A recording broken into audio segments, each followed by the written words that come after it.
Hello everyone, তো তোমরা সবাই কেমন আছো? আশা করি সবাই ভালো আছো। তো এখানে দেখো আমি দোকানের থেকে কিতা লইতাছি। দেখো দোকানের থেকে পেঁয়াজ আর এটা জানি কি দেখো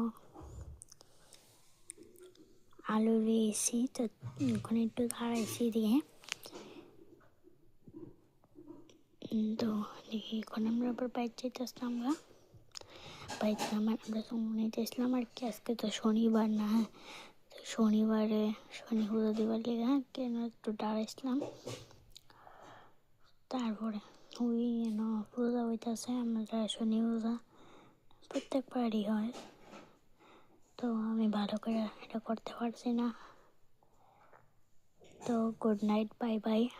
দেখো আমি তোমাকে জুম করে দেখাতে পারতেছি কতলা মানুষ তারা রয়েছে, মানে কতলা না, এক দুইটা মানুষ।